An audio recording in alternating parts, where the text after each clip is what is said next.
I never thought I'd be writing something like this, but here I am, laying it all out because I honestly don't know what else to do. My name's Jake, and I was married to Emily for about 5 years. We seemed happy enough at first, but I started noticing little things during my latest deployment that didn't sit right. I'd be gone for months at a time, working overseas, and she'd always be texting, which I expected.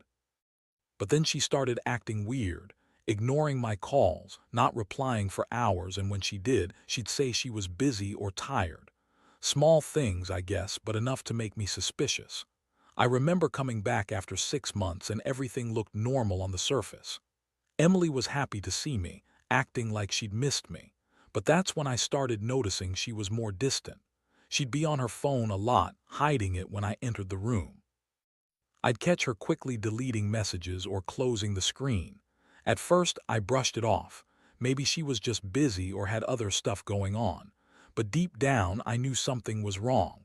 I felt this gnawing suspicion, like a gut feeling that I didn't want to believe. Then one night I got a notification from her phone, an Instagram alert. I was just passing by and saw she'd posted a new story. Out of curiosity, I looked. It was a picture of Emily and some guy I didn't recognize in bed together in an intimate pose. That's not all, there were explicit messages and a series of photos. I froze. My stomach dropped. My wife, who I loved, was sleeping with someone else. And not just a fling, but what looked like a full-blown affair. I couldn't believe it. I felt a mix of shock, anger, and this crushing sense of betrayal. How could she do this to me, to us? I wanted to scream, cry, and punch something all at once, but I just stood there, trembling, holding her phone in my hand, staring at the proof I never wanted to see. I must have stood there for what felt like ages, just staring at those damn pictures and messages. My mind was racing, trying to process what I'd just found out. Emily, my wife, the woman I trusted more than anyone, was sleeping with my brother, my own flesh and blood, and she had the nerve to post those photos online, publicly humiliating me, making it so that everyone I knew could see how betrayed I felt. I was destroyed. The worst part was that she had always been a bitch about my deployments. Would get pissed if I spent too much time away, complain about how lonely she was, but all the while she was sneaking around behind my back. I remember feeling this rush of rage, not just at her but also at my brother, Mark. How could he do this? How could he betray his own brother? And Emily, God, she lied so easily. She came up with every excuse I'm sure she practiced in her head. It was a mistake. It didn't mean anything. I was drunk, or you were gone. I needed comfort. I confronted her the next day, went straight to her, told her I knew everything. Her initial reaction was pure denial. She looked at me with those fake innocent eyes and said, "Jake, you're overthinking. That's not what it looks like. You're just paranoid, maybe even jealous, but I swear nothing's happening." She said it with that bitchy smirk, like she thought I was stupid or something. I told her I saw the pictures. She shrugged and said, "It's just photos. People post stupid shit all the time. You're blowing it out of proportion." That's when I really started to see her true colors. She lied so convincingly, I almost wanted to believe her, but I couldn't. Every time she opened her mouth, more lies spilled out.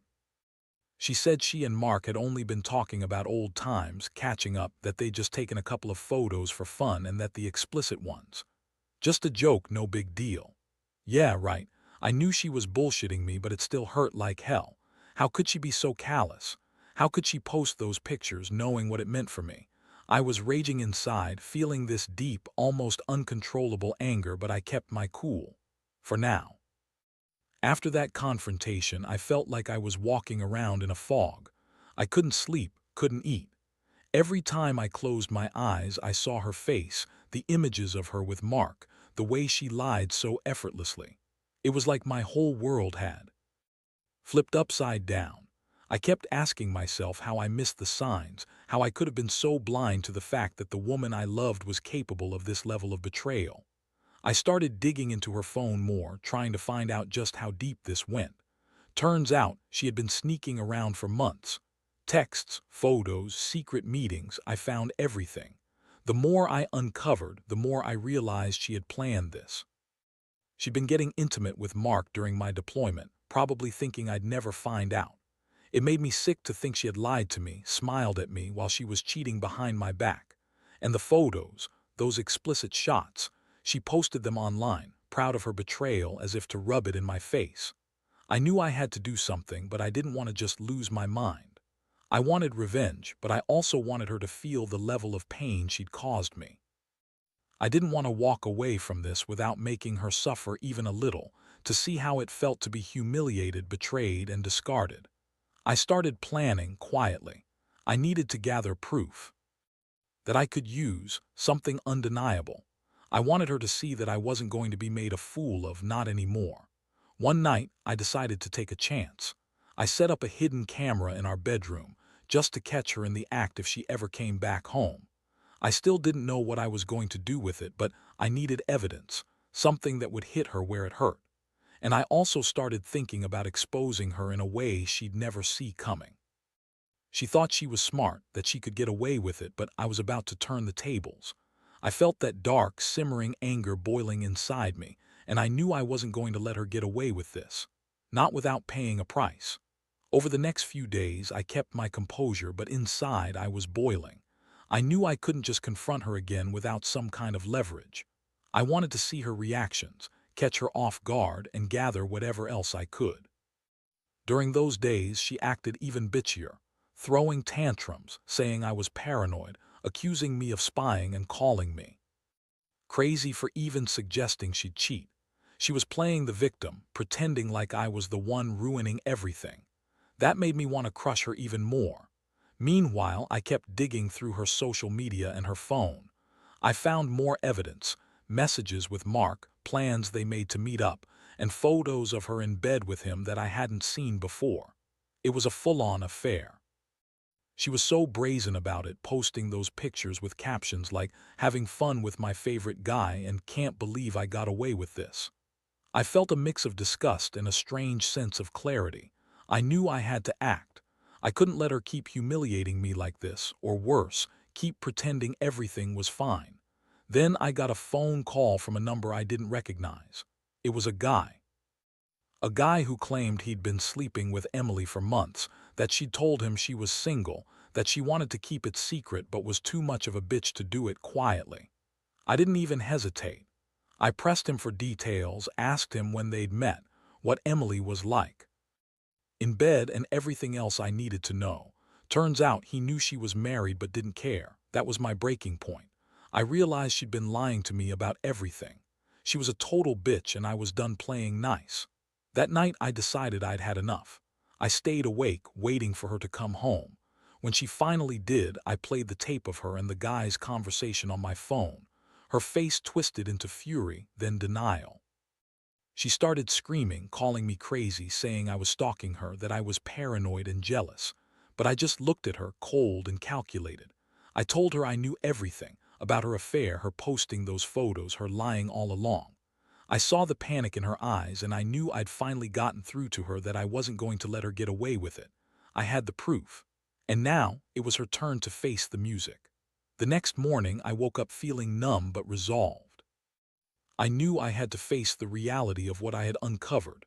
I sat her down and I told her I knew everything: the affair, the photos, the lies, the messages.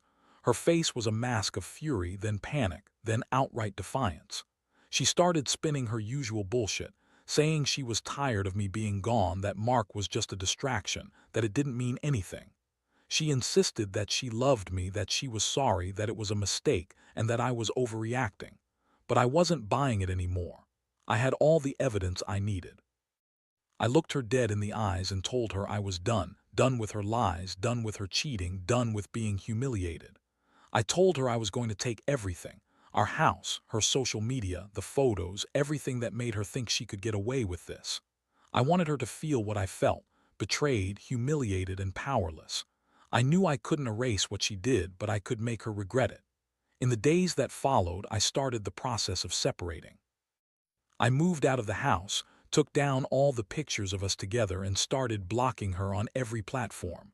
I made sure that her photos and posts, those explicit, humiliating ones, were taken down. I wanted the world to forget her, to see her for who she really was. I also contacted a lawyer, prepared to fight for full custody of the house and to make sure she'd never have the chance to hurt me again. I felt like I was starting to breathe again, but the pain still lingered deep inside. Looking back now, I realize I've changed forever. I trusted her with everything, and she threw it all away for some cheap thrill with my brother. I learned a lot about the kind of person she really is: selfish, manipulative, and a total bitch. As much as I want to hate her, I also feel a strange sense of relief, like the weight of her betrayal is finally lifting. I still hurt, still feel the sting of it all, but I know I'll be okay eventually. The hardest part was realizing that sometimes people you love can turn out to be the biggest monsters. And I guess the biggest lesson is, trust no one blindly, because sometimes they'll stab you right in the back, and you'll only find out when it's too late.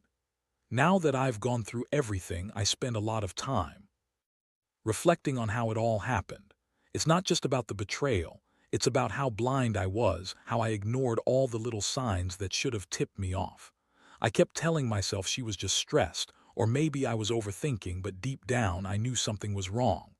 The thing is, when someone betrays you this badly, it's not just a wound. It's like a part of your identity gets shattered. Trust, once broken, is damn near impossible to repair. What hurts most is knowing she never really cared about us. She played her little game, lied, cheated, and posted those pictures online like she had nothing to hide. I felt so exposed, so humiliated, like I'd been played for a fool. But I also learned a lot about myself. I learned I'm stronger than I thought, that I can survive even the worst betrayal, that I don't need someone who would treat me so callously. The aftermath is still fresh, and it still hurts. I see her everywhere I go, her face, her lies, her betrayal, but I'm slowly moving on. I've started focusing on myself, my job, my friends, and rebuilding my confidence. It's not easy, and I won't pretend it is, but I know I'll get there. I just wish I'd seen through her lies sooner. If there's any advice I could give to someone in my shoes, it's this: trust is fragile. Don't ignore the signs. And if someone shows you who they really are, believe them. Because the pain of betrayal is terrible, but the lessons it teaches are even worse.